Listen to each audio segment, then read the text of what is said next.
Hi, I'm Roy Colin, and I'm the creator of the podcast. You can find everything about me and the 5 podcasts on bio.link/podcaster, and you'll find it in the QR code there. I'd also like to thank my sponsors.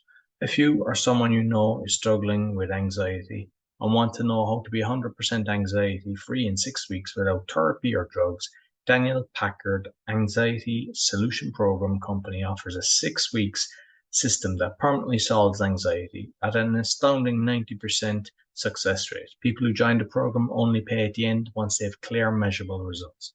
If you're interested in learning more, go to permanentanxietysolutions.com where you can book a free consultation with Daniel. Do you have high blood pressure and want to get off the meds? Doctors are amazed at what Zona Plus can do. Get a $50 discount with my code ROY. Go to zona.com/discount/ROY and you see the QR code for all my sponsors down at the end. Quality Polish manufacturer of metal products for telecommunication and workshop equipment and other metals. If you'd like a brochure, you see it in the QR code, and you just let us know if you would like a quotation shipped internationally and very competitive rates. I hope you enjoyed this week's podcast. Well, hello everyone. Good morning, good afternoon, good evening, wherever you are.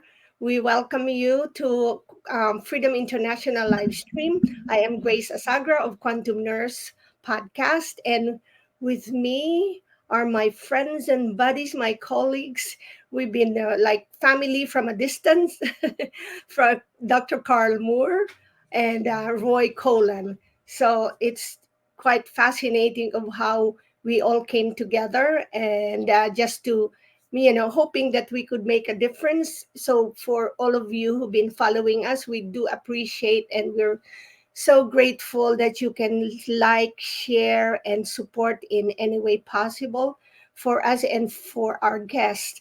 And today we welcome Ole Dammegard, and thank you so much for being with us. I know it's been busy with you, just as all the others who've been doing this truth freedom movement, and you've been doing this for years, and we're just catching up with you in public.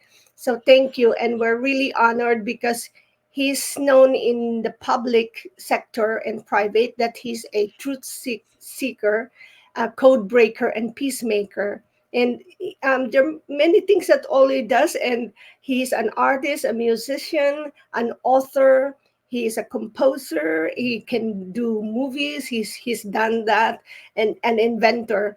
I wanted really to ask Ole, what else have you done, or what do you not do?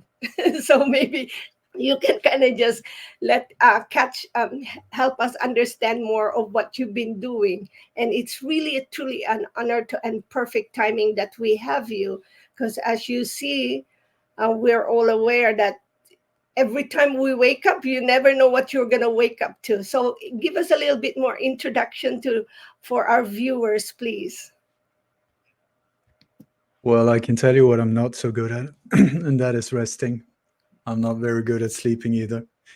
And but I'm trying to do the best of my time here on Mother Earth, and this has taken me into many different areas. And I've been a super nerd from day one, a bit of an oddball, not really fitting in, which has put me through many lonely years. But at the same time, instead of getting super depressed, I've used the depression, or sort of the power of being alone and sad and that whole thing, pushing myself into areas I don't think I would have gone to otherwise. So my life has been quite colorful. I've been down this rabbit hole for some 40 odd years, and it's taken me into some beautiful areas and some very, very dark areas. And so my intention is to save the world. And how am I going to do that? I have absolutely no clue, one step at a time. But I feel that if the intention is set there, then if every space I can enter into is a little bit better than it was before I entered, then I'm on the right track. So that is what I try to do in all different areas of life, in every single moment of my life, in any encounter, in every meeting, any interview. I've done more than 1,100 interviews to hopefully make it a little bit of a better space. And then also understanding that the only real change can be made inside of me. I cannot persuade anyone else or push my opinion on anyone else. The only real change that I can accomplish is in me. And then if, who knows, but that might, affect other people, because they might see that, whoa, that nerd over there is actually quite inspiring because he's following his compassion, wherever that is. He's following his goosebumps. And then that might inspire other people to follow their goosebumps, wherever that takes them. And so that is my task, to try and inspire people in as many ways as possible. And apparently I inspired somebody to call me. So give me 2 seconds. It's not even my phone.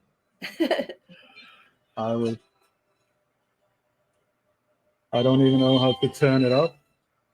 Excuse me for a little while. But isn't it so true though, right? Like we immediately we tend to have big dreams of like And I'm saving back. the planet. But yeah, I was just making a comment, Ole, that it's true. We usually begin with saving the planet, saving the world, but the bottom line is we do want to save ourselves, because we know that that little self of ours, the small self, could make that impact in a way, and we just let it flow, however that impact would be. And the most important thing, I guess, just like what you're doing now, is you started with yourself and then move on from there. So thank you for that. I think take away the word just. I think this is major in someone's life, to try and follow your path. The path, if you follow your path, whatever that path is, if it's truly your path, it will be surrounded by challenges and all kinds of adventure and betrayals and traumas and whatever.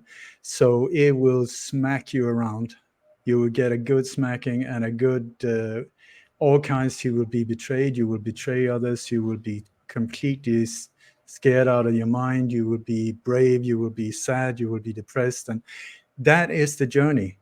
And it's a tricky one to follow, because it's very easy to fall off track. And it's like, I think there was some old scriptures that said to walk your path is like on a razor's edge, because it's so easy to fall off.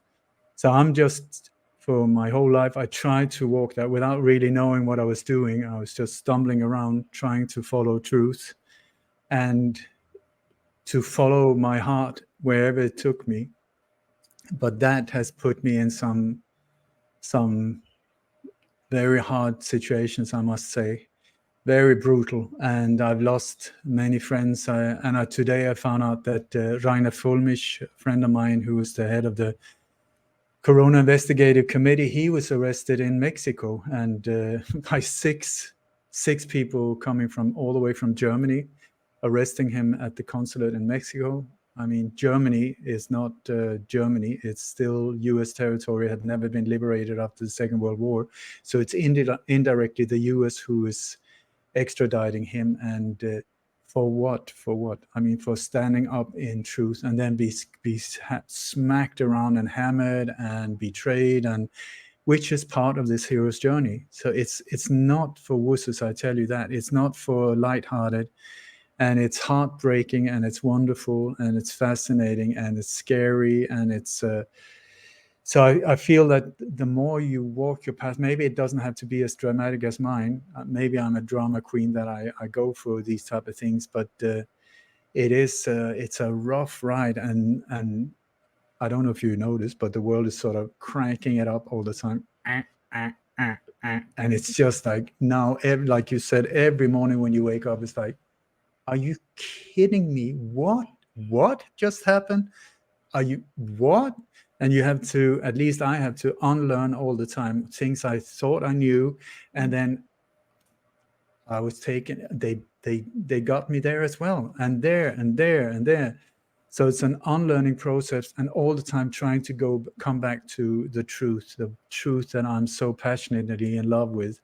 Because the truth fears no investigation, it fears no criticism or questioning or whatever, but the dark forces that are the exact opposite, they are the ones that are doing everything to destroy us. And so I go for the truth. Yeah, and I'm with you with that, and we're all with you with that.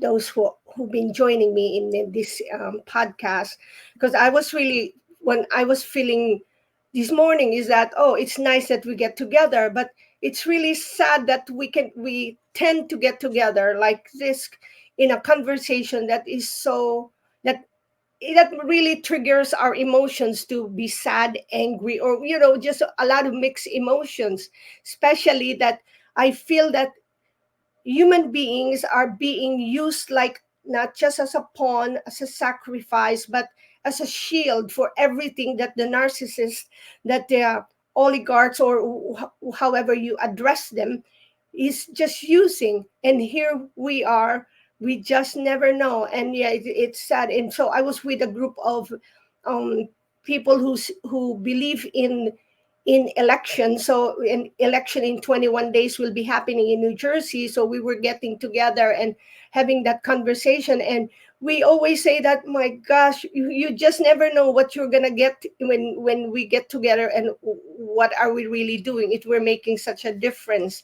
So that then we all ask the question, how do we connect everything that's happening? When I first heard you on a live stream, it was that time when everyone was talking about the Maui fires.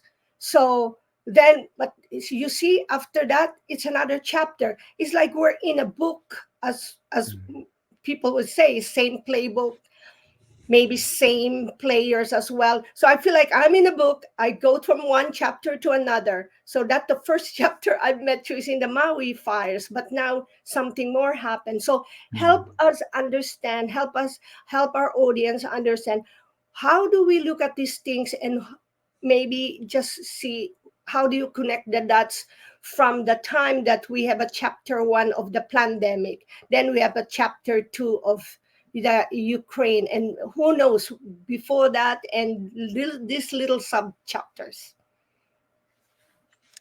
Have you got some 8.5 hours? I can go. Okay, so I've been doing this for some 40 odd years. What I do is expose state-sponsored terror, and I track down assassins with the intention of peace, harmony, get the back off, leave us alone, harmony, balance, equality for everyone. What I found is that we're up against pure evil. I have to simplify it instead of putting faces on it. The energy we're up against, pure evil, that has got into the mindset of corrupted individuals that are too weak and too the quality of human substance in these individuals, like a spine of yogurt and the personality of jelly or whatever, has let that enter into their mind and let that taken over. So it's the service of self, their greed, their ambitions is the ones that are ruling the game, or we let them rule.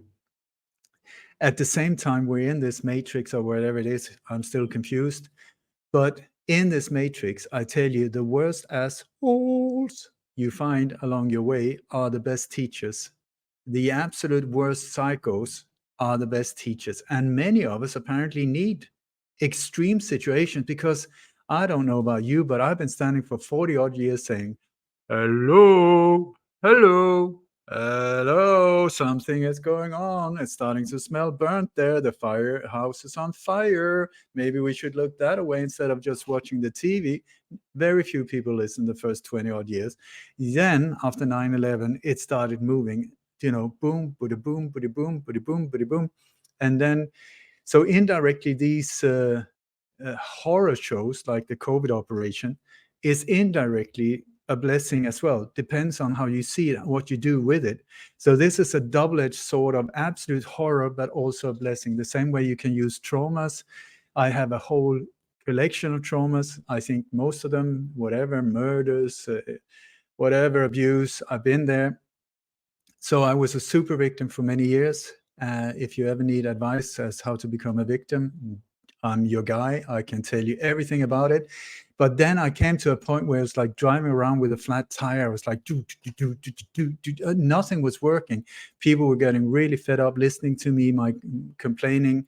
So I started seeing, is there a way of turning it around so that I can use my traumas, these horror things, turn it around and see it as a blessing instead, because it gives you empathy and understanding of people in difficult situations.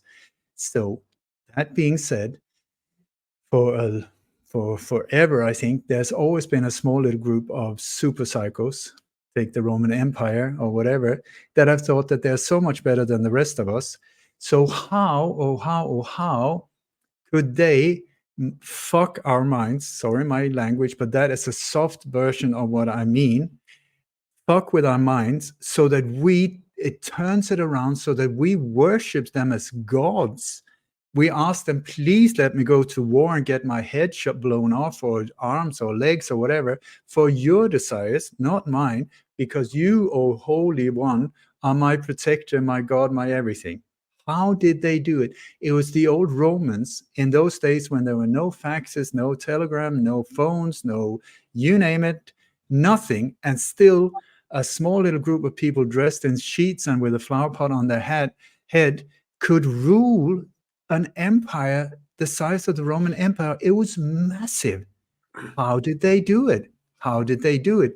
And it's that time where I think that they retune or found these methods that are being used to this very day. There are very few, there's only a handful of them, but these are the ones that we have to understand how they're used, because the group of psychos have just changed, and it's just like, instead of families that used to be not that long ago, it was like super psycho families that if their kids were not psychos, born psychos, they were broken down into sociopaths with the same behavior, because they were taking over these empires. They needed to be ruthless and horrible, and so they broke them down. And so these poor kids just became that, and then they did it to their kids, and they did it to their kids. But now we're up against, it's no longer empires, it's no longer families. Now they're hiding behind multinational corporations like BlackRock, Vanguard, State Street. I mean, it's the same. It's just different faces of the same hydra. So we're up against the evil. We are in an illusion of reality that is upside down. If you think the world is crazy, it is not. It's just upside down. We have let them invert reality so that we now, what they tell us is good, I guarantee you is bad. What they tell you is bad, like individuals like this one, I guarantee you are maybe really good for you. So anything they try to ban, I really look into. It's like almost like a recommendation, like, we're going to ban this. Okay, let me check it out. Thank God. I had no idea that cinnamon was this good for you. And everything they're good say it's good. Oh my God, stay away. You get close to any of my loved one with one of these needles, I will fight you like it was a bazooka. I tell you, same level of danger. So, and in this inverted reality, which I sometimes call 4D reality, they're in 3D, we're in 4D. That is where nothing makes sense, but it makes sense as soon as you see that it's upside down. Meaning that child protecting services, absolute bullshit. It's child kidnapping services. That's the horror. It's child kidnapping services. You see the police, you think they're there to protect you. Very sorry, they're there to do the opposite nowadays. The military, not there to protect you, they're there to control you. Governments, it's upside down, upside down. The rules for you is one thing, the rules for them is a completely opposite thing. And so that is what we're up against. And so for many, many, many years, I've been trying to understand these templates, learning over the years how they carry out top political assassinations. It's a very simple, like a bullet point list, and boom. That's how we carry them out. Blame alone crazy individuals and get rid of a political opponent. Boom. These are often really nice, good people. So I do everything I can to, in the memory of these people, expose what happened. And also the way that they to carry out their very brutal agenda, they need an outer enemy. They need somebody out there that is shit scary, so that we don't look at them, understanding that it's actually them who are creating this horror show. We are thinking, oh, it's out there. So the enemy is out there, and they will then come as the saviors. So they will create the problems out there to get our reaction. Oh my God, something needs to be done. They will come with a solution. So we will turn towards the people we think are there to protect us, say, please help us, not understanding they were the ones that set up the problem. So the solution with these operations are always there from day one. The solution is always there from day one.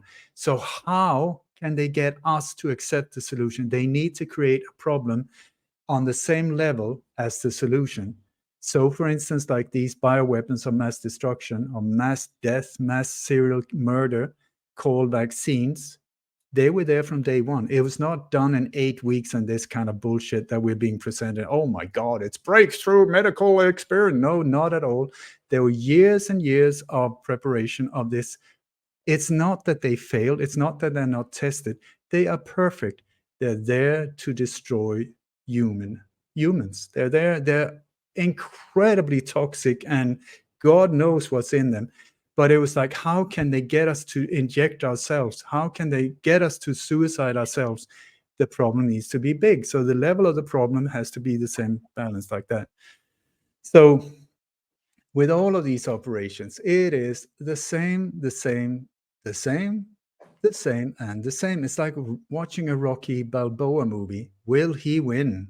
He is the underdog. Oh, it's a big Russian boxer. Will he make it? He just made it. Oh my God, thank God for that. That was Rocky 1. Rocky 2, okay, Mr. T, you look like a bad boy. He's the underdog. Will he make it? Oh my God, he just made it. Rocky 3, it's the same. It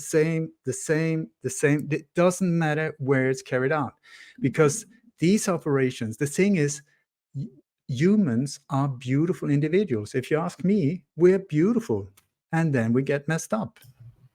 We're beautiful as kids. I mean, there's some of them really horrible kids, born psychos. I mean, what can they do? They were born like that. Otherwise than that, in general, they're nice. If they get messed up, it's because of us, the parents, or circumstances or whatever. You look how kids are dealing with animals, how they take care of them, how they don't. Have they got messed up parents? Yeah, they start burning ants with whatever. It's not in them before we get messed up. Paradise, somebody had the apple, desire entered and messed up minds, and there you go. So humans, fine. But what happened is that over time, we let the ego become too powerful, and the ego said, I, me, mine, forget about the rest, it's I counts. And so we've gone on this way where we start forgetting about the Mother Earth, we start forgetting about our neighbors and friends and homeless people. Who cares? I mean, my God, they must have done something wrong because they're homeless, and who cares if he's starving? I am fine. I am good because I am successful, or the I, me, mine. It's a minefield, I tell you. It's a dangerous minefield, I, me, mine. But anyway, so we got ourselves on that one. And while being so up our own butt in our own desires and just feed me, I want this, I want that, just feed me with all kinds of sensations, these individuals have moved into power. We've let them move into power positions. We are the ones that did it because we were so busy watching X Factor and eating pizza, and just not caring. And at the same time, these super psychos have been very ambitious. They don't care. They don't have the same setup as we have. So they have just moved in, key position. Oh, let's join. And then they join together in groups like the Bilderberg Group, the Trilateral Commission, the Council on Foreign Relations, the Club of Rome, the Committee of 300, these type of, the Illuminati, the Freemasons, all of these brotherhoods, yes, wonderful on a street level. The higher up you come in the hierarchy, oh my God. But the thing they forget to tell you is also in this power pyramid where they claim that they're the top of the pyramid, What they forgot to mention is that the pyramid is actually upside down because it's inverted reality. And so the top of the pyramid is actually the absolute bottom of the bottom, especially when it comes to human quality. I mean, I don't know their DNA or what the hell is going on with these individuals, but have I got respect for them? I think not. 0, 0, 0. And so now we are in that situation where that is where we've let the power, that is where we are being told the real power is. But I tell you, the real power is here. That's what we've been told, that the power is out there. Oh my God, I'm just a tiny little speck in the universe and everything. Oh, what can I do? What can it? You have the power. The one you've been waiting for is you. The hero you've been waiting for is you. You. And I tell you, some native tribes, they talk about the souls, the souls that have come down at this point in time of evolution are the strongest of the strong. We fought our way down here saying, I want, let me. And then we come down here and say, oh, it's scary. I don't want, I think this is a bit spooky. This is the time to shine. I've even made t-shirts. Stop whining, start shining. Stop whining. Stop. Get out of your victimhood. Get your head out of your butt and get moving. You know in your heart what is right and wrong. You know this is the one that gets messed up. We need really, really efficient brainwashing. I love the word brainwashing because that's what we need. That's not MK Ultra. MK Ultra is filling it up with crap and messing with it. Brainwashing, I think, is given a really good rinse, make it really clear and efficient again, and just rinse out the crap. Good. Well, very well brainwashed. And then I'm back. I can start see clearly now, wow, gratitude, here we come. What an adventure. I'm back in balance. And that's when you can start making changes. So I don't think I answered any of your questions, but no, there you go. But this is good because everything you're saying is really resonating with me. I try to model this kind of what happens to people's minds. How do all these people establish themselves and put in these positions of power? And it's almost like parasite invasion. It's what parasites would do. Once the parasite gets in there, it starts to secrete all kinds of toxins and poisons. And in nature, parasites release those in order to control the host to do its bidding. So I see it as that. You can describe it as a virus that has got into humanity. And so it's like what has happened to our immune system. You can talk on the physical level, but you can also talk on the mental level and the spiritual level. And, sacred scriptures always tell us to be aware of this and to be diligent. And that's what our immune system does, to keep out physical parasites too. But even as we eat crap and toxins and all this, and society is getting weaker, people are getting weaker, it also manifests that we're weaker. We don't see the parasite coming. We don't see the virus. We don't see what's being done to us. And as the parasite takes over, it increases its power. It pushes us. And so when you wake up in the morning, you say, that doesn't make any sense. How could they possibly get away with that? Why aren't people reacting? And because their minds have been taken over. Something has been taken over. So I guess the only way to get back, for me, I sort of see it as a parasite cleanse, as you were kind of describing. You have to just get it all out, reconnect. So I'm not sure I have a question, but I just wanted to say what I needed to and agree with you, because this is exactly what's been going through my mind of late. David Icke describes it as the Wetiko, which comes, I believe, from the Native Americans. So this has been going on for a very long time, and good and evil. God, I keep saying this. God created both good and evil, according to some scriptures, so that the evil is there to usher us on to become better people. so we don't have to deal with this. And it's, I suppose an example is years ago watching a nature program about the people in Borneo, and they're pretty much naked, and they're in the jungle, but they're not going around going, oh, mosquito, oh, this, oh, leech, this. Like, like if I went there, I'd be bitten by all kinds of things, but they're not, because they're in balance. They've come, so the parasite doesn't get into them. Well, I mean, there is, but not at the same level as if I went in there to be taken over. So we need to find this balance. We have it within us, and this is what we are called to task. I completely resonate with what you're saying. It's the Wetiko is the word of the mind virus, and if you see it, oh, it's so horrible. Yes, it is. The consequences of Wetiko, the virus that comes in and messes with your mind, it will enter where you're weak. It will get in there and it will start messing with you. The main weapons it's got is fear and doubt. These two are the ones that can really get to you. But you're the one who chooses what thoughts you listen to. So it's up to you. Once you understand that, whoa, if it's actually in here, then the battlefield is not out there. It might be in here, because I'm the one who can choose. Once you start separating yourself from your thoughts and seeing, oh, it's like a highway, like your thoughts are just, we have like this thought generator between our ears, and it just generates thoughts, boom, boom, boom, boom, boom, boom. But it's up to you to say, whoa, I like that one. Whoa, that's a horrible one. I didn't even know I could think things like that. It's not you. It's just this mind generator. And then, so it's up to you to choose. And that's when you add fear. That's when it gets going like this. And then doubt, oh, you have the spiral going. And so that's when the parasitic mindset weakens you, and that strengthens that it. So I think it's super interesting to watch the immune system, which I find is like, I mean, magical is not the word. How amazing is the immune system? I mean, wonders of all wonder.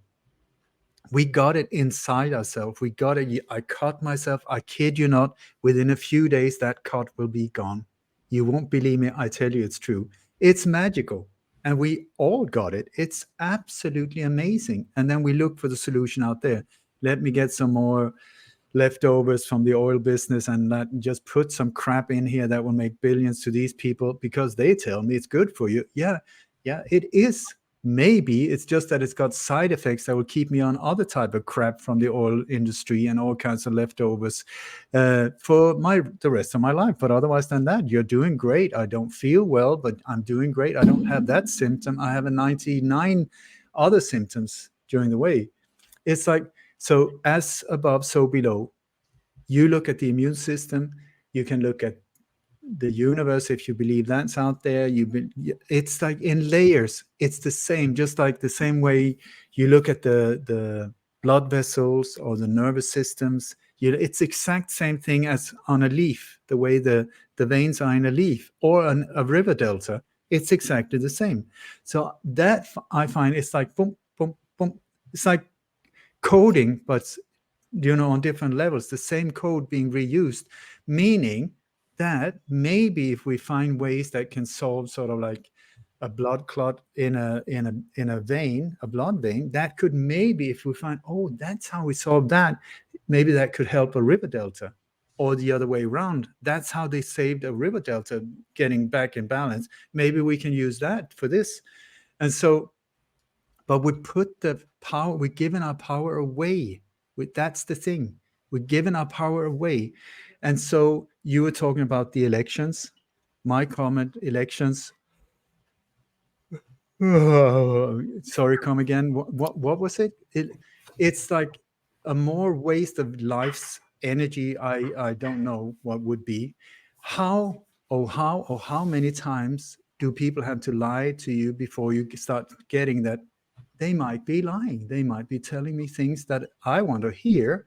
And then after the election, they're going to do what they want to do anyway, because their agenda is not for you, it's for someone else.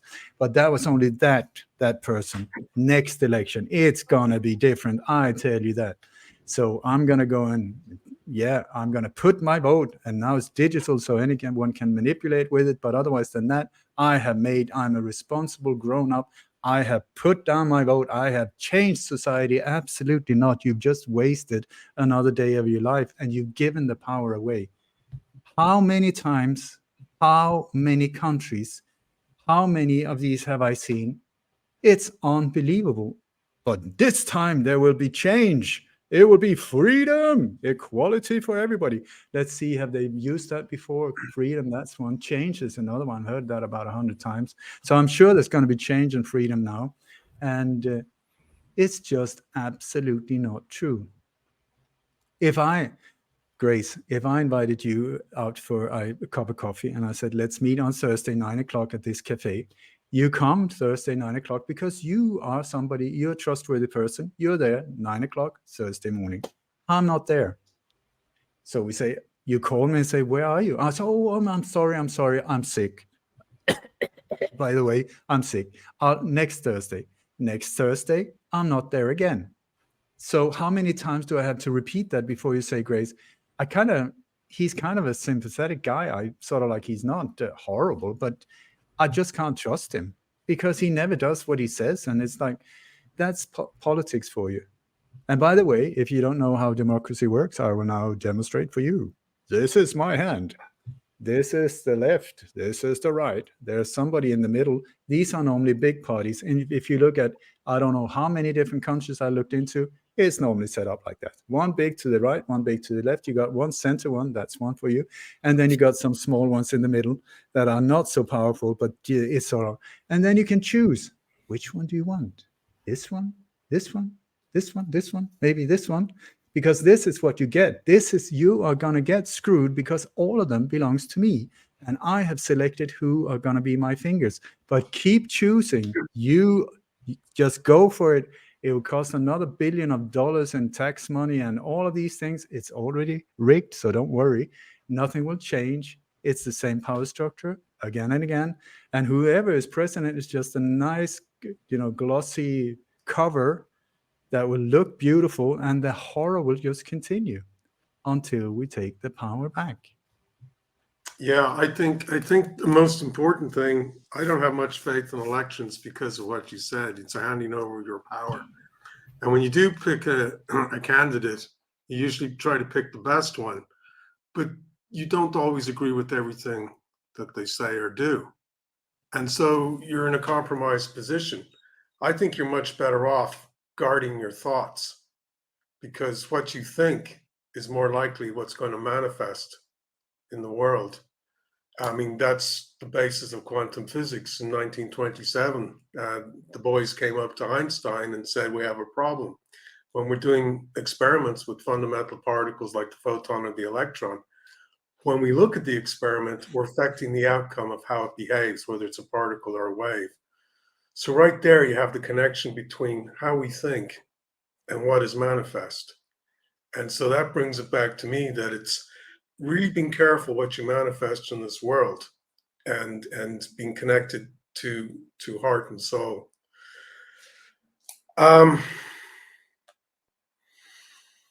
Yeah, it's a very difficult time. I suppose if one looks at all this dark stuff in the world, as one must, and you're thinking about it, how do you prevent that manifesting in the world?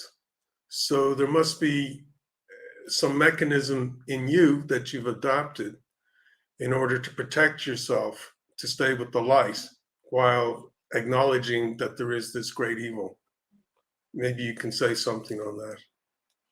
That is a super good question, Carl. I love your cap, by the way.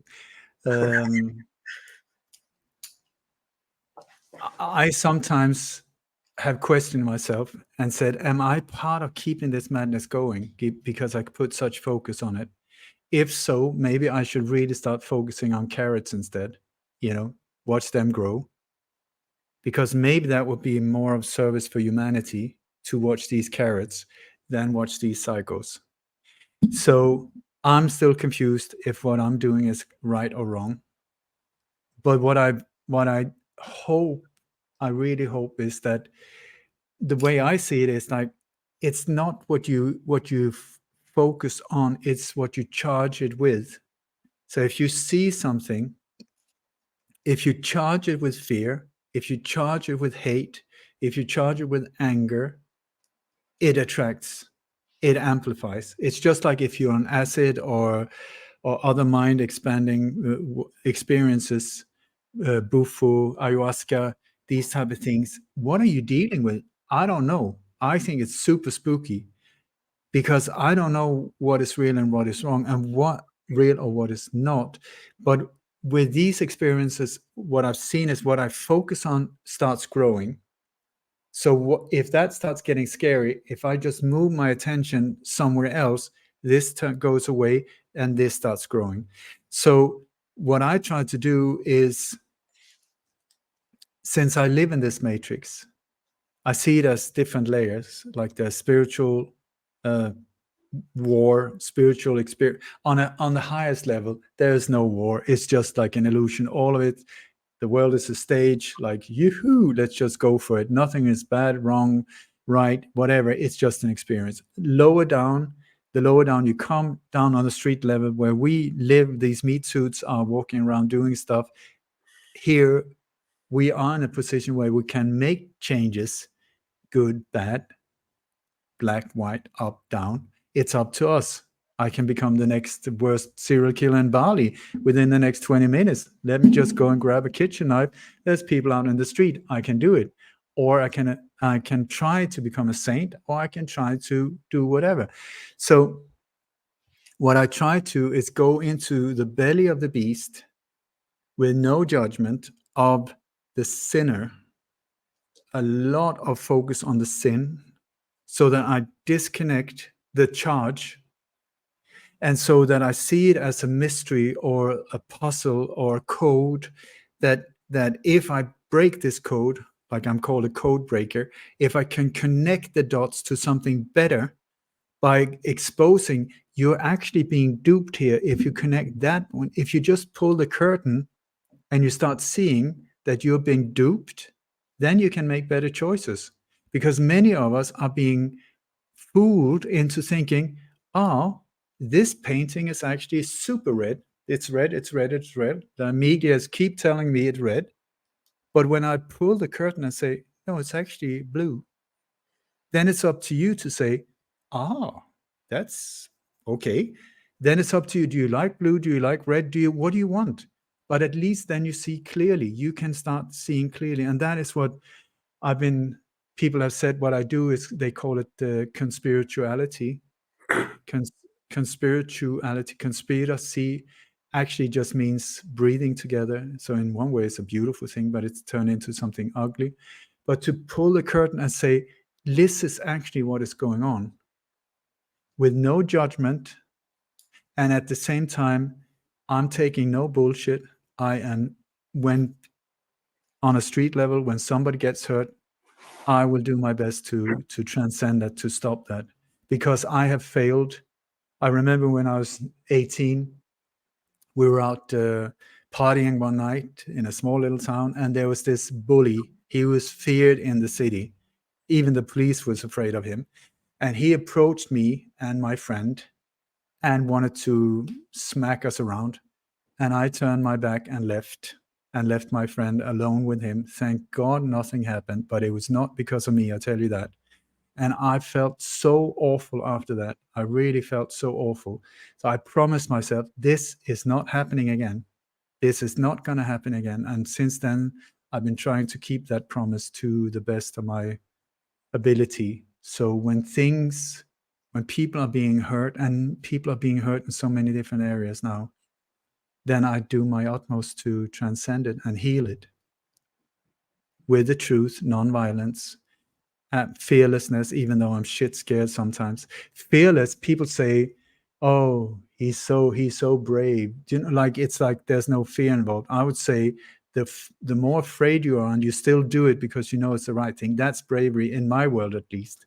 So I have been more afraid than most, I think, because I've been up against a lot of these very dark ones.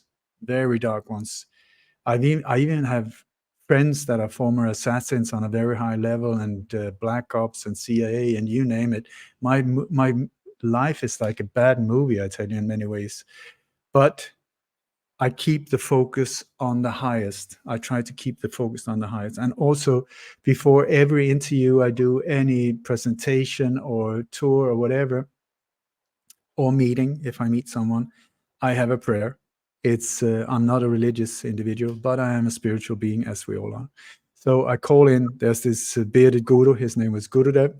Never met him, really liked him, he was super funny. And so for some reason, I call him in, I said, Gurudev, come along. Then I call all the saints and sages, like in these old Indian paintings, there's all of these saints and saying, I don't know who they are. I say, huddle up, So gather up in a circle. Then I call in the angels, please come on, because apparently you have to ask them, otherwise they're not allowed to assist you. So I say, all the angels coming on, bring it on. And so we're in a circle, just like some pop stars are before a pop concert, and so, okay. Listen, guys, please help me get my ego out of the way. Let me say whatever is needed to whoever is listening out there, with the intention of absolute compassion, forgiveness, equality, balance, harmony, beauty, all of this whole thing, to lift the world to the next level of incredible beauty and harmony for everyone. And may this be the absolute last interview ever that will make the tipping point go like boom. And then I call in also my ancestors, my dead ancestors and dead friends. I have unfortunately quite a few in this field that have died in many different ways, horrible ways and whatever. I call them in as well, and okay, back me up on this one. And then I just go freefall. That was why, I don't know if you, Grace, said, can we discuss this or that or whatever? I said, wherever you want to go, I bungee jump without a cord, and then who knows where it's going to end. But it's thanks to that backup, I think. I haven't seen them, but people who can see angels say that I have a whole army behind me. I don't know. I have no idea, but I'm still alive. And that is against all odds, because a lot of my friends who did a lot less than I have put into this for are no longer with us. So I don't know how. And sometimes people say, well, if what you say is true, then you should have been dead. I'm like, I'm sorry, but I don't know. I'm still here, and I kind of like it. So I don't know what to say to answer to that. But anyway, I'm here. Who knows? I'm going to be dead in two more minutes or not. I keep ranting on, but I say, whoever is out there, this is the time to shine. This is the time to just excel. This is the time to, like, my God, look at where we are. It is absolutely an incredible situation. We are so fucked. We are up against absolute Goliath. We are no one, and yet we are everything. It's like, what do you want for a drama? I mean, what does it take for you to get excited? You watch these movies? What do you watch? Like Polish poetic romantic films in black and white from the 1920s? No, most people are really into, oh, I like serial killers. I like, crime detective stories. I like romance and this and that. Okay, we're living in it. We're living in it. And without evil, what would happen?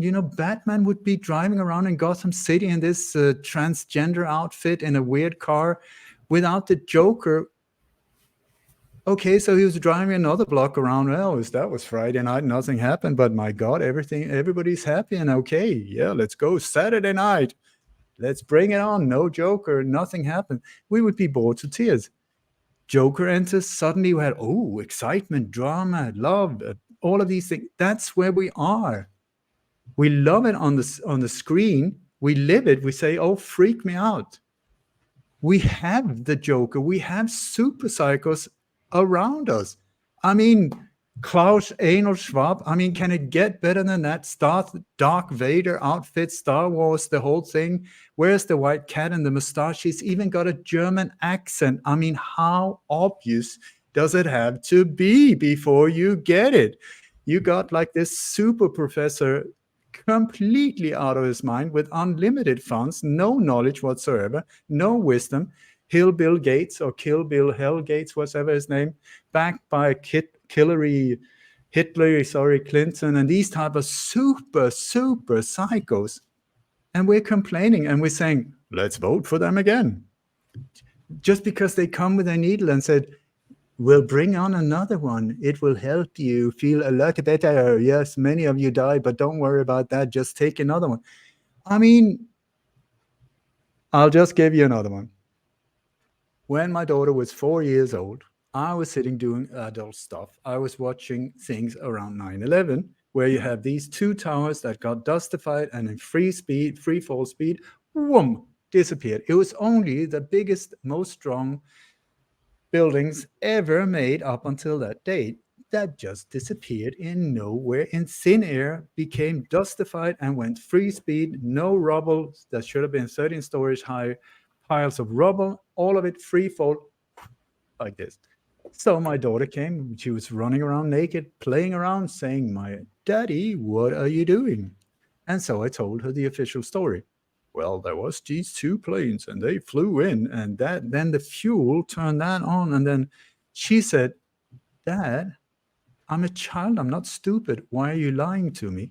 And then she ran away. And I thought, 4 years old, that's a mind that has not been messed up yet. And we go, well, the NIST report said this and that, and because these people in white coats and with a long title and diplomas all over the world of indoctrination from everywhere in the world, high-ranking, corrupt organizations behind them, they say something, we should believe them. I say 1 + 1 = 2. It doesn't matter who says 1 + 1 = 35. It's like, it's just not true. Why are you lying to me? That should be the question. Yeah, but they were on TV, so it has to be true. Say again? Oh, could you please repeat that again? Yeah, but it was on mainstream media. Who owns mainstream media? 6 people in the US, 6, and it's even less. My God, I'm rambling away. Yeah, it's like 5 corporations. No, you mentioned at the start about unlearning, and that's something that I'm able to do as well. That sometimes we have a belief system, and then we learn some information and we realize, okay, I have a different belief. But what's happening, and it's in-house with a lot of people, is the ego is getting in the way. And I think you can even give them information and put it right in front of them, and because of the ego, they won't accept it. And with all your research that you've done over the years, like for those that fall for this, they watch the CNN, they just hook, line, and sinker. What kind of advice could you give the people when they're doing their research? Because obviously, like what I tell people, you go onto Google and you ask, hey, is such a thing safe? It will tell you because you have asked that question. Whereas if you go on to Brave and say, why is something dangerous? You get total different result. And it's like just trying to be aware that everything that's out there is a lie. Even some of the videos that they put out, they ban it intentionally because they think people will think it's true because we've banned it, which in turn makes them blast it out there, which is what their initial plan was. Well, oh, well, oh, well. Can I tell you a story? Absolutely. Once upon a time, there was something I called 3D reality. 3D reality is where most of us grew up in. In 3D reality, everything was beautiful. The parents, everything they said was true. They were fantastic parents. In school, the teachers were telling us the truth. We were getting incredible education. We grew up, we got a job, we were following the American dream. By the way, you had to be asleep to dream. And so the media would never write anything that wasn't true. They were there to control the powers that shouldn't be there. They were there to control them. I used to be a journalist as well and believing that. The government was your friend, there to help you. The army was there to protect you. The police was nice and had a tit on the head and a baton and would say stop, or I'll scream stop again. No weapons, that whole thing. 3D reality. Let's say in 3D reality, everything was fine as long as you paid Your tags followed the law, followed the rules, didn't stand out too much. You could go back to the pub, you could drink the same beer, you could tell the same jokes with the same friends for 33 years straight, and everything was fine. You read the news, you voted, all of that thing. 3D reality. In 3D reality, let's say you have a radio. When you switch that radio on in 3D reality, just as a symbolic way, let's say that there was classical music. So you were listening to Beethoven and Mozart and Schubert and all of these type of things. Then some of us, for some reason, maybe many times because of some traumatic event, like a disease, a death, something happened, a breakup, a divorce, or we were just adventurous or bored, we started getting ourselves out of 3D. We went on this adventure trip into the unknown. And in the unknown, it was scary, unknown, nothing really made any sense, but also exciting. You went out and started seeing, and you went into this between, like, if in 3D reality, let's say that was BBC One, you went towards the next station, but in between there was this I'm not really clear what's going on, and sometimes scary because it was a hero's journey where you could meet all kinds of obstacles and dragons and chase down princesses or princes, whatever you prefer. Anyway, so on that journey, one day, if you kept going and didn't turn around, because at all times you could turn around, you could get scared or bored or whatever and go back into 3D reality, go back to the same pub, go back to the same jokes, go back to the same whatever. One day, if you continued that journey, you suddenly got to BBC Two. And in BBC Two, that's what I call 4D reality, where I would suggest that people like us are, where everything is upside down, where you come and it looks the same, but it's just like, what the hell is going on? This is so bizarre. And you start seeing the world with new eyes because it just doesn't match up. What you were told in 3D reality was based on lies. That is not true. That is not true. And this guy, I know he was just sentenced as a pedophile, and now he's prime minister. What the hell? This guy who just stole $4 billion, and now he's promoted to the new head of defense or whatever, and I park my car wrong in one place and I get put away for 18 years. I mean, it's like, what's going on? So once you start seeing that is upside down, many of us go through like a journey, almost like when somebody dies. There's this denial, there's depression, there's anger, there's despair, there's this whole also a lot of loneliness where you just like, what on earth is going on? It's a really like this. So when you start seeing, and also you put on the radio and suddenly you hear Jimi Hendrix, it's no longer classical music, and you're like, oh my God, have you heard that? So you turn towards the people in 3D reality saying, my God, have you heard Jimi Hendrix? They're listening to Beethoven and are sort of like, what's up with this dude? I mean, he used to be a really nice guy. He's now weird. I think he's joined some kind of sect, or he listened too much to these conspiracy tinfoil theories, whatever that is. But that is just bizarre because he's saying everything is a lie, everything is corrupt, everything is evil, everything is bad.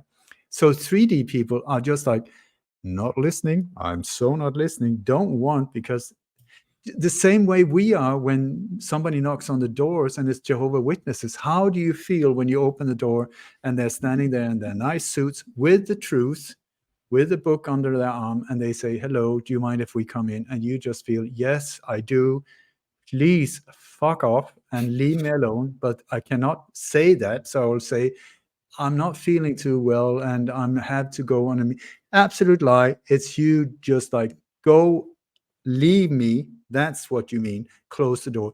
We have the exact same effect on people in 3D reality because we have the truth and we're trying to push it down their throats, and they don't want to hear it because they're not on that same journey. So with that in mind, if I can continue, there was once upon a time again, there was a guru, a bearded individual who said, This was around the year 2000, I believe. He said around the year 2012, that was an interesting year. Around the year 2012, humanity would be in like two groups, almost like a cell, you know, how life is said to be created. You got one cell. And then for one day, for some unknown reason, it decides, I'm going to divide myself into two. And it goes, and then you got two. And then they go, well, we're going to do the same. That's apparently how life is created. One cell becomes two cells, become three, and it just goes on like this. So is there any sadness around being separated like that? Is it painful for a cell? Who knows? But anyway, he said that humanity will be like that. One group will be like on a train station. I would say that's 3D reality for you. The other one will be on a train, 4D reality. So by the year 2012, the train will start moving out. Still plenty of time for people to get off the train or on the station or whatever. You can do whatever. You can still talk to each other. Hello, you okay? Yeah, like that. By the year 2015, the train will have started to gain momentum. Still time. You can jump off the train. You can run and catch up with the train. He said by the year 2020, the distance is too far. You think you can speak to each other. You use the same words, the meanings have changed, so that these individuals that are in the train stations, it's like a ship that has left port. You cannot communicate anymore. Don't even try it. I tell you, if you like pain, go for it. Go for it. If you really like headache and horrible times and quarrels and arguments, go for it. Go wild. Try and persuade them. I tell you, that's like taking a hammer and just like boom, boom, boom. So what to do? I would say be gentle. Be gentle. You are on different paths. These are different frequencies. Nothing right, nothing wrong. They believe they're right. I think you believe you're right. Who knows? We might both be completely wrong. Yeah, but they're asleep and I'm awake. Really? I know for sure that I am super asleep in many areas. I have no idea. Maybe in 10 years, I'm going to look back seeing this one like, oh God, how lost was he? Who knows? So for them, I think often we're like, look at the intensity when people become aware. Their eyes are like so like this, you know, and everything's bad and it's so horrible, and these that we should hang them all and change. And I'm like, whoa. So I sometimes say to people, because I can't, like, I'm a coach as well. You know, I say, when you get into that mode, bring a mirror, and then just like when you look at yourself, I tell you, you will scare yourself. When you start noticing that people are avoiding you, people that you used to like you, when they start walking on the other side of the street, something is wrong with your energy, the vibration. So the question is, what do you want? Do you want to be right and alone and miserable? Or do you want to be compassionate, understanding, and maybe make a change? And lead by example. Because this is the thing. If you make it your truth, but in balance, so that you are a joy to be around, so that you move forward and you show the way I walk, my path, it's absolutely amazing. It is incredibly inspiring. I'm making such a change. I'm not trying to persuade anyone. I'm walking this way. If you want to walk that way, go for it. I'm not trying to push you or do anything. This is the way. So I know in the Sioux tribe, they had like war chief, like in Western world, who should we elect? Yes, let's go for a senile individual that nobody understands what he's saying. Let's go for Biden. Would you go to war with him? I don't think so. Maybe without the diapers, he could be an option, but I don't think so. No, a war chief would be somebody, when he said, let's go right, people would say, yep, I'm on it. Not like, did we vote for him? Did we not? Well, he got 14 and the other one was 50. No, it's the power. It's the power, the courage, the ones showing the way, putting themselves at harm's way. That's the one. So the war chief, That day when the war chief said, let's go left, and people had seen him in action saying, I don't think so, he was no war chief anymore. That's a natural leader. That everybody are saying now they should be leaders. Like, really sort out your own life to start with. I mean, lead yourself in a beautiful way, and maybe you might inspire anyone. And most of these leaders, like 23 years old, relationship expert or communication expert, 23, come on, really? The photo, what do you call it? Even the brain has not fully developed. I mean, there's an airport, but there's no one in the flight tower yet. I mean, these type of, that's why they have soldiers really young. And here I ramble on again. So I enjoy talking to you. I hope you enjoy listening, because there's a lot of words coming your way. And just going on a tangent to what's kind of going on in the world, because I know that you've exposed a lot of stuff before it happens, and because obviously I pay attention, even though I'm living in Poland, I pay attention to a lot of what's happening around the world. So I see Ireland and the UK, all the asylum seekers coming in, they're all military men, and there's no women, there's no children. And I think people are kind of waking up in the UK to this. Is the long-term goal a religious war, and basically that they can shut everyone down, because it doesn't make sense to the everyday man? It's done by design. And what I've been specializing in is looking at the bigger picture. I early on got in a helicopter and started going up a bit, starting to try and make sense of not just one place, but seeing, are there any similarities over there, any over there, any over there, any over there? And that's when the pattern starts getting clearer and clearer. And so ever since forever and ever, there have been this dream for these super psychos to have a one world order, like a one world fascist state, where nations are no longer, there's one leader, there's one religion, there's one digital currency, there's one world army, all of it in one, where it's one control, one power, where you don't really count. What you think doesn't count at all. And this whole thing is a club where we are not. Was it George Carlin that said it's a very exclusive club and you are not a member of it? It's like how to centralize the power to fewer and fewer and fewer and fewer have been the name of the game for a long, long time. So anything is there to destroy. The new world order agenda is to destroy everything. And out of the ruins, they build their new world with their rules. And so they destroy, the agenda is to destroy everything, including nations, religions, genders, families, values, armies, culture, handicraft, mindset, you name it. Destroy, destroy, destroy, destroy. And then out of that, take everything away from you, so you will own nothing and you will be happy, including the ownership of your children. So it's like when you really start looking into their agenda, it is madness on steroids, absolute pure madness. So the thing is, whatever they say, it's a matter of go the other way around. They want to centralize. They say social distancing. I say group hugging. Everything they say, do the opposite. The power should be out there. It should be among us. It should be in villages. It should be among friends and families and friends and all of these whole things. Get back to where it was in balance.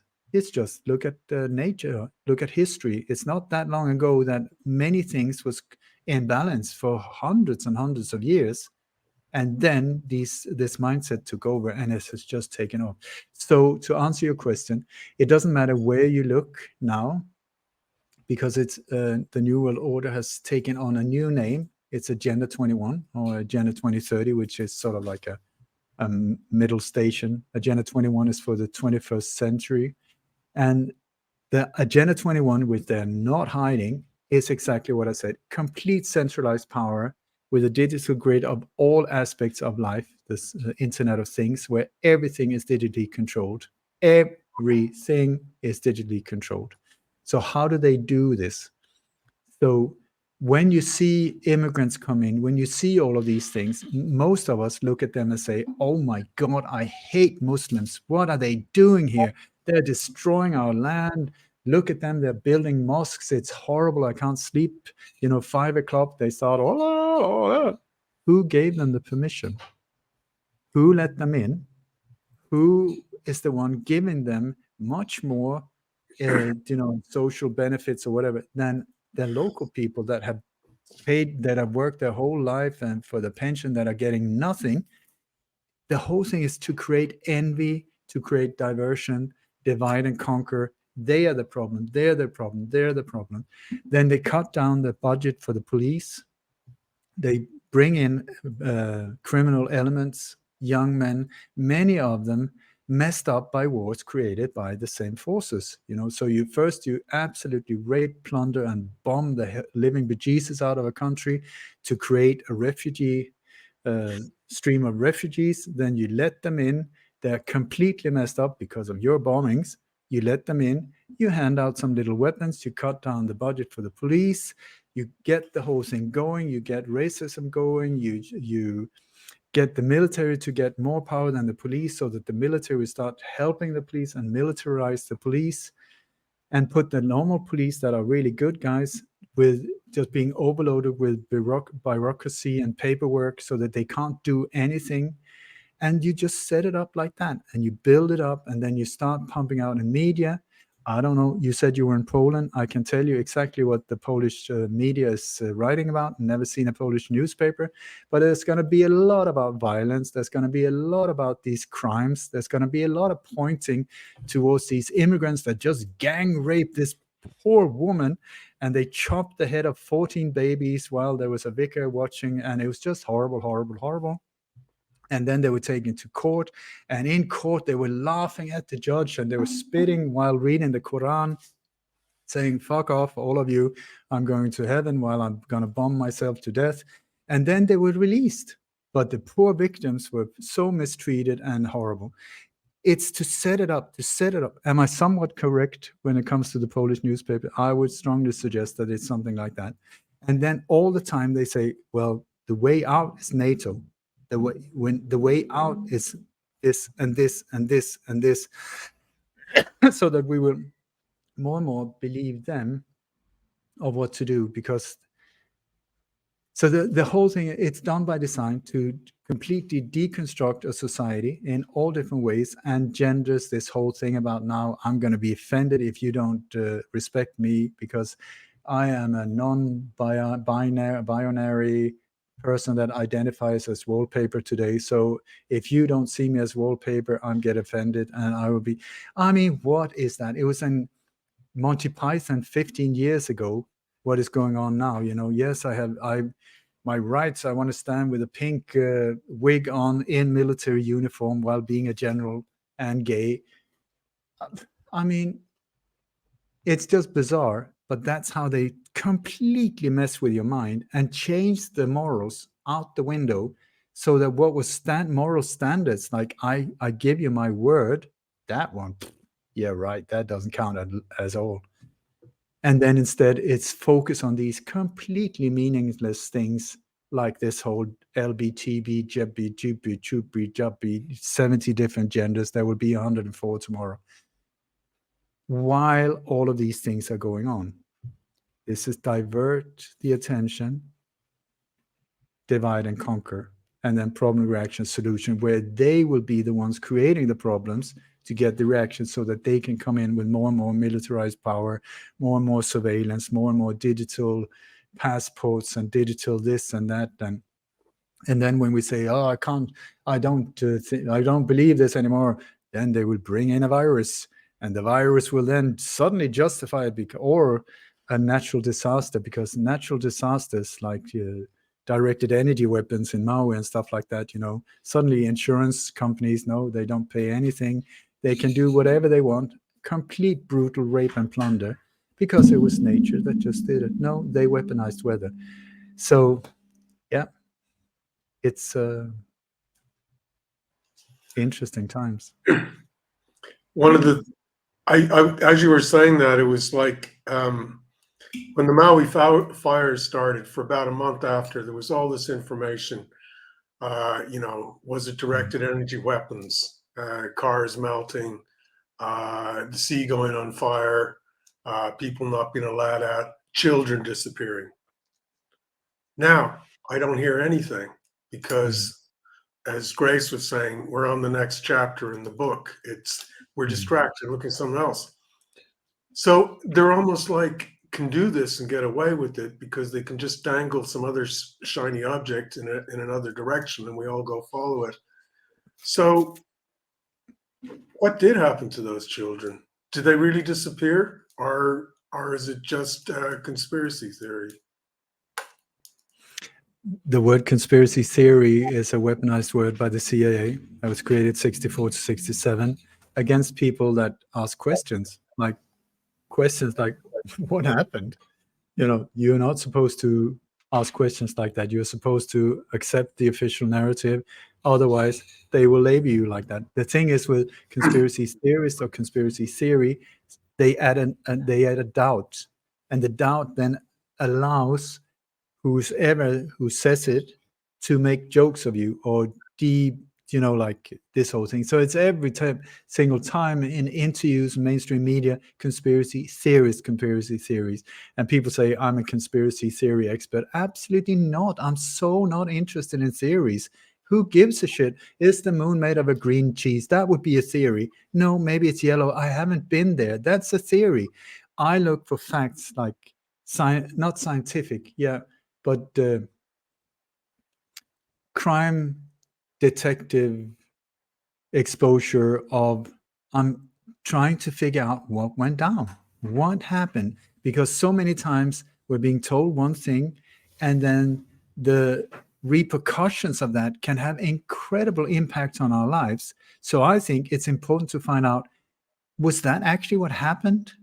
Because if this was the problem, then that would be the solution. But what if what we're being told is not true and actually it was this happened? Then the solution would be the exact opposite. So we need to figure out and understand before we can say, now I get it. So Maui is one of the most brutal operations that I have seen in a long time. Very brutal. Now we have the Gaza. I mean, that is also an ongoing horror story. This was an operation that was being built up for years and years and years. This is not just overnight. The ones that carried out the directed energy attack itself was called the Space Force, the US Space Force. And the operation was called Exercise Talisman Sabre 23. That was one. They were the ones carried it out when they had installations on Maui, on the neighboring island, and also in Fort Kirtland in New Mexico. That was where it was carried out. But it's much bigger. They were only the ones doing it. These anomalies, we've seen them many times, where these fires, like the Paradise fires, 9/11, you have the same anomalies with cars just popping, where suddenly there's no glass. The glass in these vehicles are just not there. It's melted. Aluminum just melts and runs like water. But anything that is not in touch with metal is left intact, including objects that are blue. And so trees burns from the inside out, lawns are left untouched, and houses are leveled with the ground. It's not that they are burned and they are leveled. And so the first time I saw these type of things was 1947 in the so-called Maine fires in the state of Maine in the US. Just a few years after that, they had killed or murdered and stolen the secrets of Nikola Tesla at the New Yorker Hotel in New York. And so I think 47 was the first time they tried these ones out. And since then, companies like Lockheed Martin and other Raytheon and other horror shows of the companies have developed what is called directed energy weapons. Many times you can go to their website. They're bragging. They said we've been working on this for 50 years. They show on the website what they can do with it, and that's exactly what they were using. So you asked me about the kids. What happened with the kids? The thing is, when you see how they went along with the operation, there was a guy, one of my few heroes. His name was Fletcher Prouty. He was a whistleblower from the Pentagon and very deeply involved in Black Ops during the 50s up to the Kennedy assassination. He is the guy that is he's called Mr. X in the JFK movie, played by Donald Sutherland. His real name, Fletcher Prouty. And I learned so much from him. He was an incredible human being.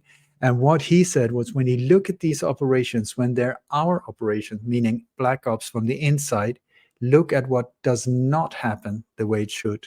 Don't look at just what happened. Look at what did not happen, what normally should have happened. That's where you start seeing these operations. And here we have one like, oh my God. So the way that the whole alarm system with the sirens was turned off, so nobody was alerted.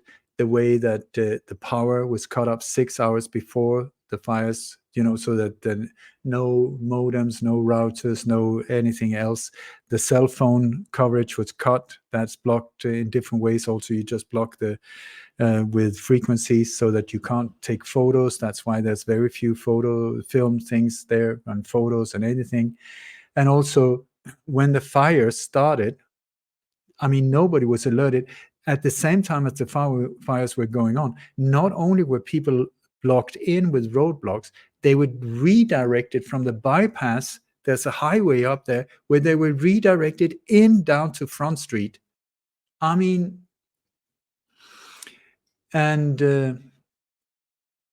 then in the middle of the fires, the water was turned off. On a scale, how vicious can it get? And it just goes on and on and on. And then you have the key people in the whole thing, like John Pelletier, who is the incident manager, which I think is an interesting title, at the worst mass shooting in the US history. Very bizarre thing in the Las Vegas event. I've looked into hundreds of mass shootings. That one, I'm still confused about what actually happened. It's so multi-layered. But this guy, who apparently did an incredible job. The police, it only took them 72 minutes to understand that the shooter on the 32nd floor, where you officially saw the gun flashes, it took them 72 minutes to manage to get to the 32nd floor and find him suicided. That is incredible police work for you. Unbelievable. 72 minutes. I would say follow the sound, maybe. If somebody's shooting up there, could that be the direction where the shots come from? And anyway, so he was doing really great that day. Incident manager. So he was recruited and sent to Maui some years ago and brought his second in charge, his deputy, Charlie Hank III. So these two absolute failures as police officers were paid.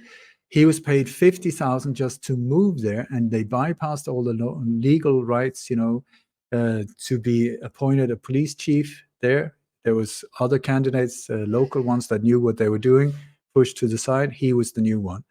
And then his secretary, that had been at service for 32 years, who would for sure know a lot on the inside what was going on, she died in a very bizarre car accident. Very convenient, so she was out of the picture. Anyway, and the governor, you have like Josh Green, you have also the mayor, all of these people, right before it happened, moved into this position where they got rid of all of the other people. And then, boom, they went for it. Where the people that should have been there and done something just happened to not be on the island this day. There were FEMA conferences there. One was flying to Colorado. where the US Space Force actually have their headquarters, but he was there to drop off his daughter at the high school, whatever. The other one that was head of this whole thing, the emergency section for Maui, he was at this FEMA conference, and I think it was in Oahu, where even though the fires were going on and on and on, and it's like I think it's like 40 miles in between the islands, and there's planes going every hour. Did he go back to the island just because there was absolute mayhem and that was his job? No, he stayed away. And anyway, so once it had happened, look again what did not happen. Normally you would have, like in the 90s, there was this natural disaster on Maui where helicopters were flying in for weeks, almost months, delivering food and anything from toilets and toothpaste and, all kinds of humanitarian aid was in and out with helicopters and big planes. And here we see zero, absolutely zero. No planes, no nothing. Joe Biden, with or without diaper, arrived. He said, I'm looking forward to see FEMA finish the job. Finish the job. Holy Moses. That's exactly it, because FEMA was on location before. That's very convenient. The Red Cross was there before it happened.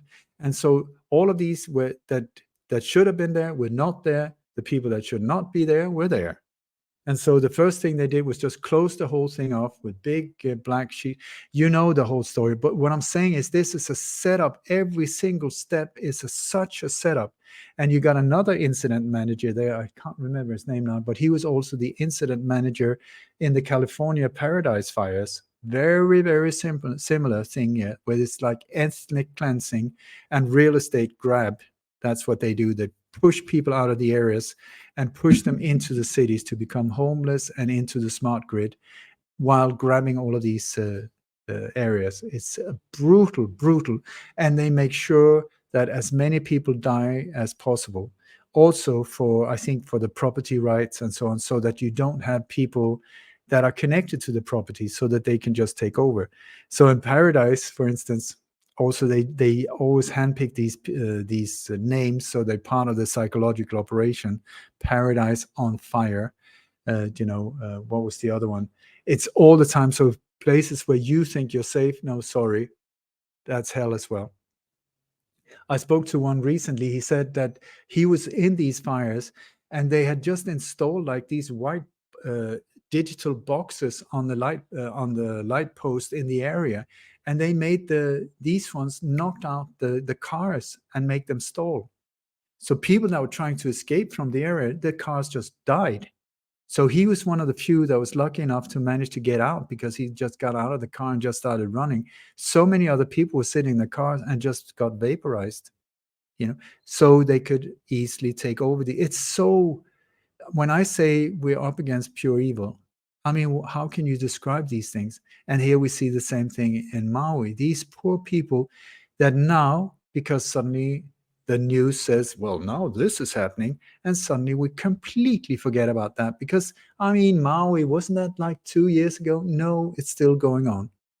And so we have the kids. You asked about the kids. So there were these kids where it's somewhere between 1,250 children or up to 2,500. We still don't have any numbers, also because this incident manager, police chief John Pelletier, he's both the coroner and the chief of police, which is against all laws. So he controls the bodies, whatever bodies there are, the autopsies, the everything. And he's also the police chief, so he controls the investigation and he controls the press conferences. Does that sound good to you? I don't think so. And so there were the children that seem to be missing are more or less all of them Hawaiian children, like with Hawaiian background, Hawaiian families. And the Front Street is the area that is the most attractive one when it comes to real estate. Also, for the development of smart cities, this is the thing they really want, the beach properties and all. And many of them were owned by these Hawaiian families that have had them for many generations, and who just said, listen, guys, it doesn't matter if you're white and you come with a wallet this size, we're not selling, because the only thing we don't have more of is land. We are on a holy island. This is the kingdom of Maui. We don't have land more, and it's holy to us. So you can take your money and shove it somewhere if you want, or please leave, because I'm not selling. Now suddenly, many of these properties didn't even have what do you call these the papers. It wasn't registered the way that we Westerners wanted, because of the Hawaiian ways. So now, because of this natural disaster, they have just taken over all of that, and so many of these families do not exist anymore. Where are they? Where are they? Where were the people in these cars? The doors are not even open, you know. So what happened to them? And then you have the kids that just disappeared. 1,250 at least. That's a lot of children that has just. So we've been tracking these yellow school buses, and there was. It said in the curriculum for that day, I forgot the name of the high school where most of them disappeared from, but on that specific day, the 8th of August, it said that transfer of students, transfer of new students. I was just like, that's an interesting word, because for me, that sounds like from one place to another. And here we have a whole long caravan of buses, school buses, yellow buses, that has been filmed. When people have filmed the fire, you just see these buses go boom, boom, boom, boom. So also what is interesting at the same time is like there was a lot of tourists that was being escorted out of the area, and then the locals were being pushed into the area and torched. So tourists out, locals in. Does that sound like an agenda for you as well?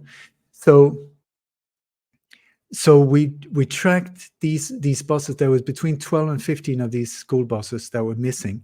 And so my friend Max Egan found a place on the other sort of like inland, a little bit away. You got Maui like this, and then Lahaina on the west coast, a little bit inland on the other side of the mountains. There is a place there where there's a racetrack. There is a cement factory. And there was this parking where these school buses on Google Earth were parked. And so Max Egan was pointing it out. And so I took a screenshot from his interview, because you could see the road went in there. There were like two cul-de-sacs, very distinct cul-de-sacs like this. Boom, boom, boom. The racetrack was like this.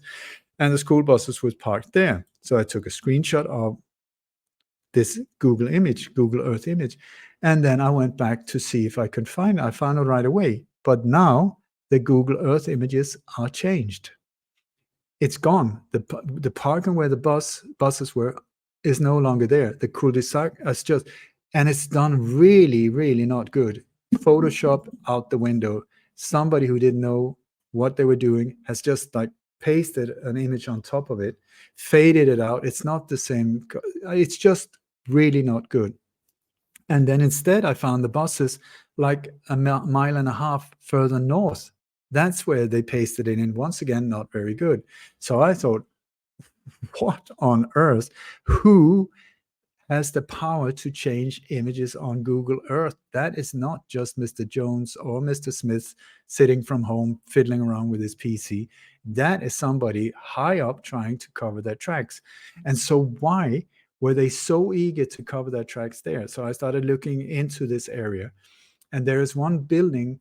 It's sort of quite deserted. There's the racetrack, and I've spoken to CIA people over the years, and they say racetracks and airstrips the same. They look exactly the same. You drive a dragster one day, you land a plane the next day. Helicopters, these type of things. And so he said very often when they use these type of things, if there is an airstrip, the entrance into something will be close by, so that it will be off-plane and into a tunnel, into a building, into something like that. And so here we have, there's one building west of it with double fences, and then that looks a bit suspicious. Also, it's got like diggers and trucks and stuff like that standing outside. And then on the other side of the highway, this is sort of quite isolated, which is normally the type of areas they would use if they don't want somebody to look in. There's two buildings that stands very isolated on their own. One of them is officially like a telecom center. When you look at that, it is not. It's like a concrete building with big rectangular holes. That is normally the type of holes you see where there's underground mining activity, where they need air in, air valve like that. Not, it's open, it's not, there's no windows like that. Would you think that a digital telecom central would, in that climate in Maui, would not even have glass in the windows? I think not. Absolutely not true.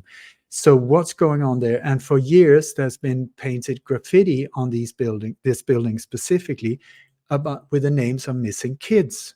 Where are our children? Where is this? And then after a while, they paint it over, and some people come and spray their names of new kids going missing. Why there? Could it be that the locals are aware of that something really weird is going on there? Rumors start spreading.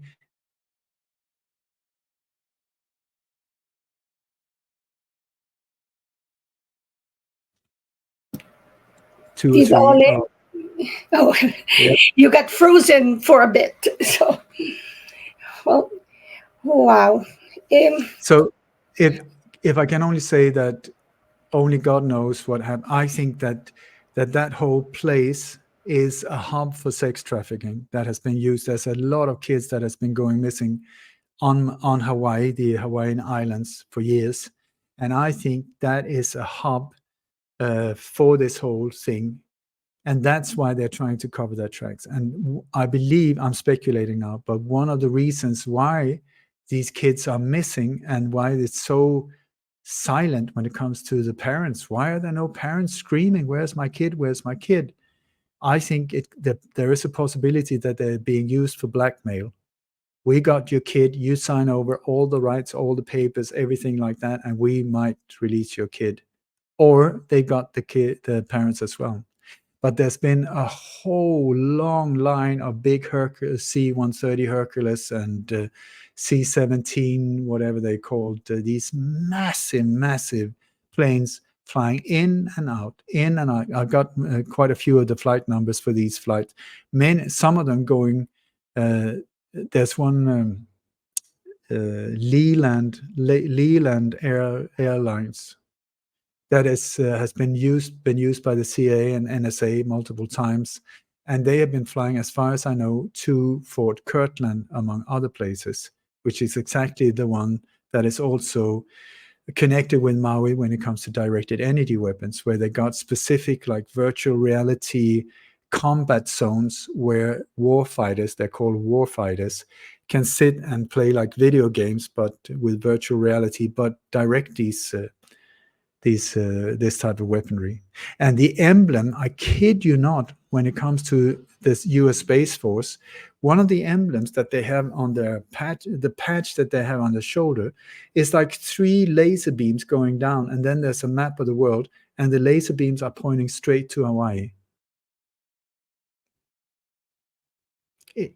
And another one is like a red triangular, almost like if you look at the FBI files for pedophiles, you got this triangular thing for pedophilia, like that. It's like 2 of these red triangles, and then you got the Grim Reaper, charming. The Grim Reaper showing only one eye, and that eye is like a laser beam. And then the number 75. I don't know what the 75 stands for, but also if you go to the US Space Force website, usspaceforce.mil, it's very bizarre. It is very, very bizarre. But they're saying there, and there they're not talking about soldiers. They're talking about guardians, and that they put them to life. And there's one where there's one photo of 2. They had this ceremony just a few days after it happened on Maui, where they said they were very happy that they put the 1st Battalion of the US Space Force to life. it's like a very bizarre thing. And then there's this 2 soldiers in camouflaged uniforms, and they have like a banner, like a flag. And then there's a 3rd soldier in the background where the flag is covering his face, so it looks like a headless uniform.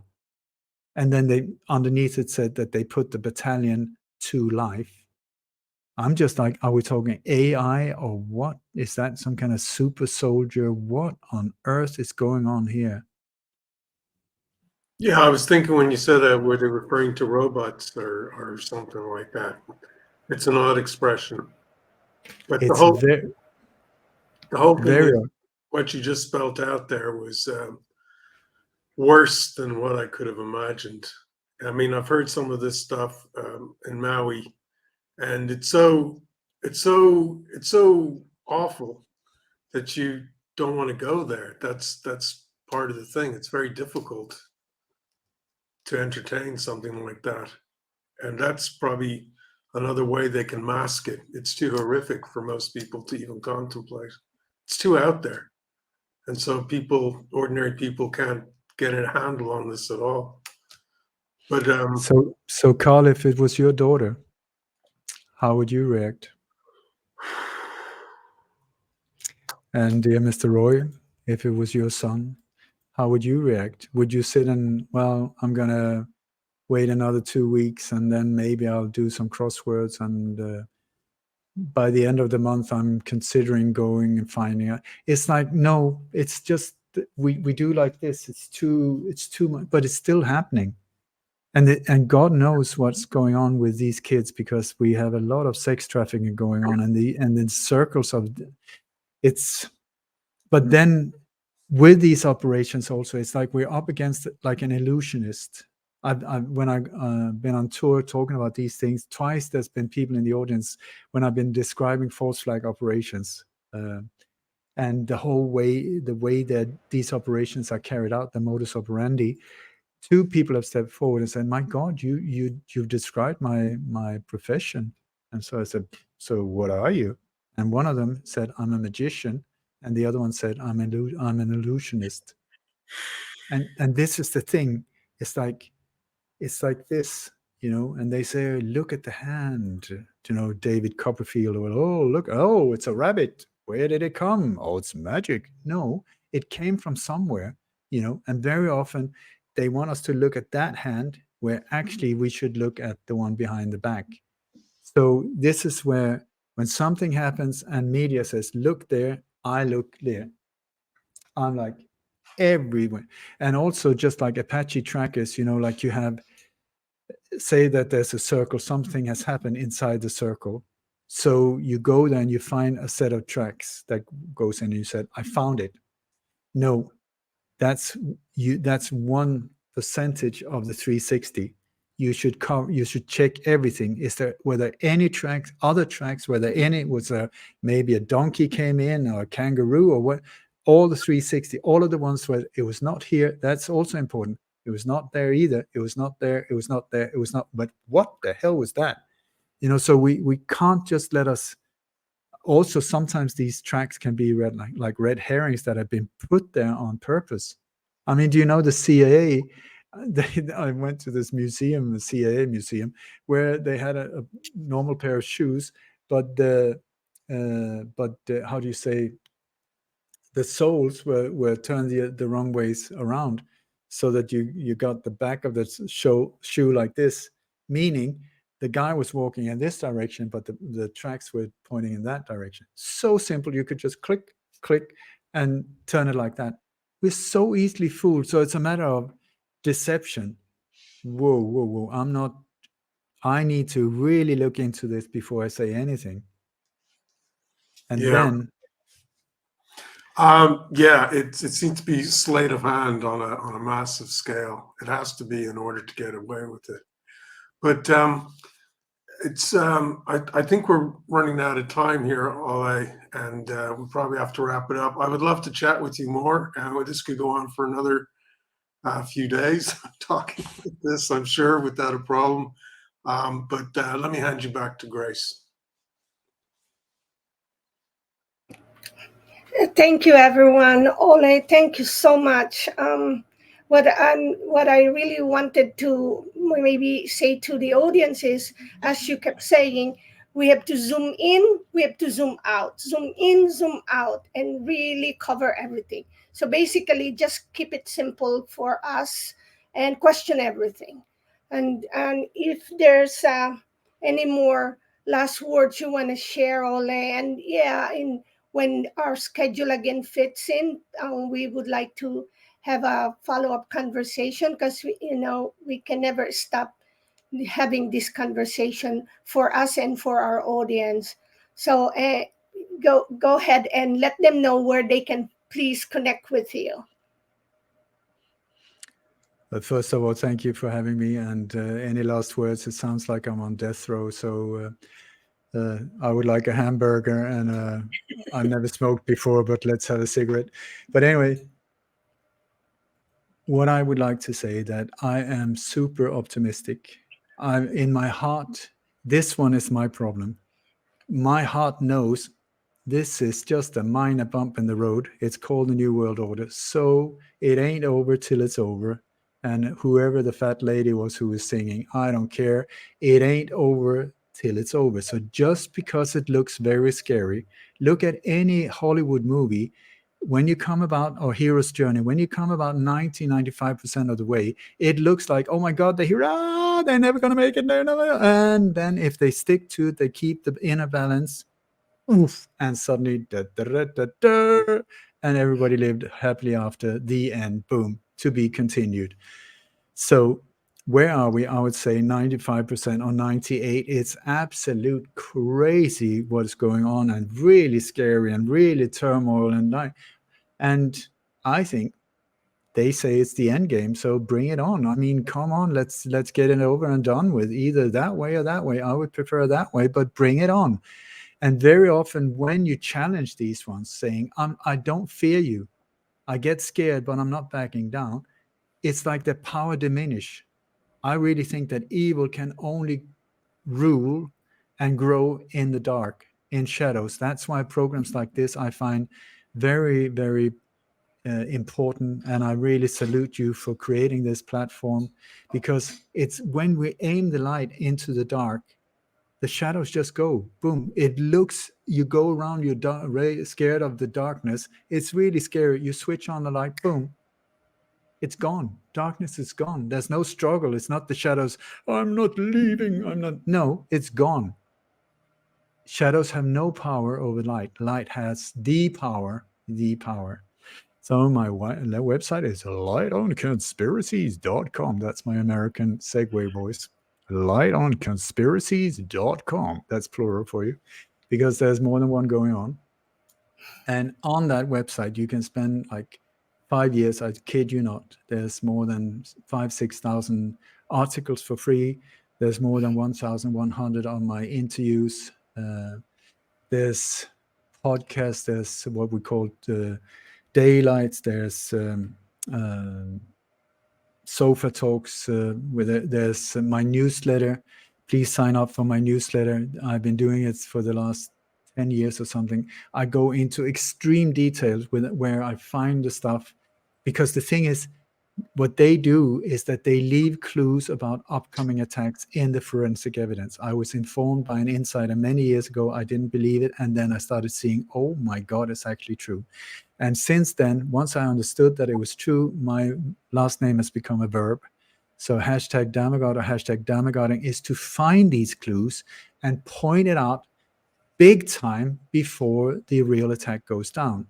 So up till today's date, I have exposed, connected on international radio up to 2 months before they actually happen, 68 of these alleged terror attacks or mass shootings. So I think I'm onto something, because if I can say it before and then boom, it happens, either I'm deeply involved or I've looked through their game plan. So I think this is so crucial for us to understand that evil has to show it to us. Otherwise, it's because they are terrified of the law of karma.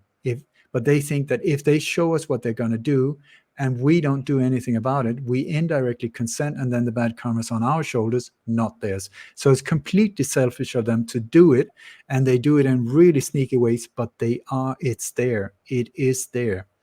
So that's good news. Good news is also that life is absolutely beautiful. If you go into despair, just listen to Louis Armstrong. What a wonderful world. That is, amazing. And so be aware of your mind. This is the one that will drag you down or lift you up. Focus on gratitude. When you are lacking in energy, focus on gratitude. There's always things to be extremely grateful for. It's a matter of what you focus on, but not just I'm grateful, I'm grateful, I'm great. No, feel it. You feel it, and you just start feeling the energy. Build it up, build it up, build it up. Yeah, but I only got one eye. You got one eye? My God, that's amazing. Yeah, but I only got like one leg. Well, that is a lot better than not having any legs at all. Or maybe you have a leg, so no arms. Look at these people that have gone through hardship. Many of them have come out like real masters of life.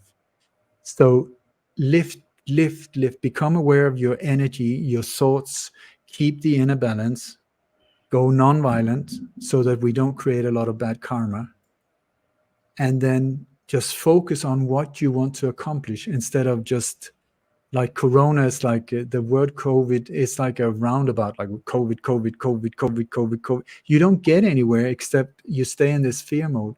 So break out of it and just meet your fears, whatever you're really afraid of. You know what is the right thing to do in all situations.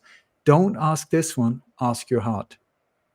The voice of the heart, very quiet, but it knows the truth.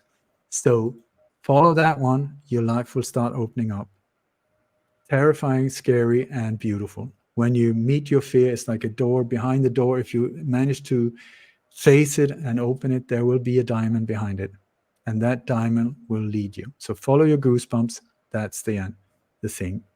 And with that said, I also got the world's biggest research vault. I think it's almost 5 terabytes of hundreds. It's my whole life, completely perfectly systemized, categorized, of hundreds and hundreds of alleged mass shootings, topic, political assassinations, you name it.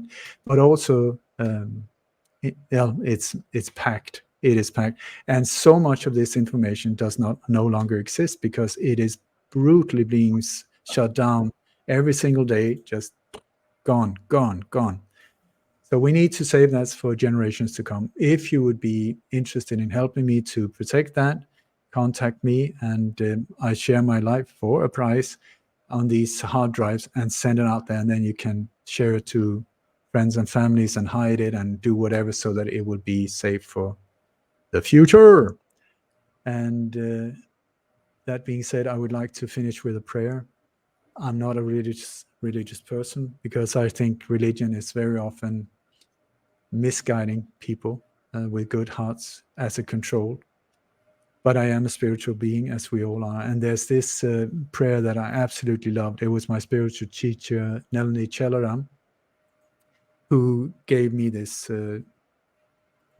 prayer that shocked me at first, but I really, really love it. And I try to live my life following it. And it goes like this. May the entire universe be filled with peace and joy, love and light. May everyone, and especially the ones who hurt us, be filled with peace and joy, love and light.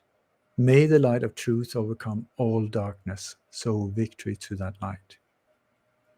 I've written a book called Remind Me. It's a small little power book, just like a 1-hour read. But in it, it's like a game manual of life. And in this matrix we live in, these super assholes are, I think, I call them black angels. They are taking on a lot of dark, bad karma on their shoulders, trying to be as awful as possible to help us evolve on our journey. We need these supervillains. So on a higher level, we should salute them. Thank you so much, Mr. Hell Gates, for being such a horrible person, but making so much horror in the world that we can actually choose another way. But on this level, it's a different ball game. So it's like this paradox. But they need also to come to peace. Otherwise, they will just continue. We can chop the head of them, and make like pizza garnish of them, but it doesn't help anything. There will just be another head of the Hydra. Love conquers all. That is it. Love conquers all. That's the highest of frequencies. And there you go. Well, immense gratitude to all. Let's Dammegard, connect the dots, expose the blueprint, as his last name has become a verb. And on the side note, let me just request viewers to visit my new website of quantumnurseeternalhealth.com so that you could just have some good skin products there, okay? So, and thank you and for all your support. And source bless, and may we all stay protected and be well. Take care. So I hope you enjoyed this week's podcast. You'll find everything about me on bio.link/podcaster with all my podcasts, and you'll find it, you see in the QR code in the graphic that's shown. I'd like again to thank my sponsors. So if you or someone you know struggling with anxiety and want to know how to be 100% anxiety free in 6 weeks without therapy or drugs, Daniel Packard's Anxiety Solution Program company offers a 6-week system that permanently solves anxiety at an astounding 90% success rate. People who join the program only pay at the end once they have clear, measurable results. If you're interested in learning more, go to permanentanxietysolutions.com, where you can book a free consultation with Daniel. Do you fight blood pressure and or want to get off the meds? Doctors are amazed at what Zona Plus can do. You can get a $50 discount with my code ROY, zona.com/discount/ROY. And you'll see it in the QR code as well as Daniel's QR code. Quality manufacturer of metal products for telecommunication and workshop equipment and other metal materials. You see the brochure there in the QR code, and let me know if you would like a quotation, shipped internationally at very competitive price. I'd like to thank all my sponsors and also all my listeners. Be sure to give me a thumbs up, 5-star rating, share with your friends, really helps. And I also have a video on how to give a 5-star rating because a lot of people have wrote to me asking me that they don't know how to do that. Until next week, take care.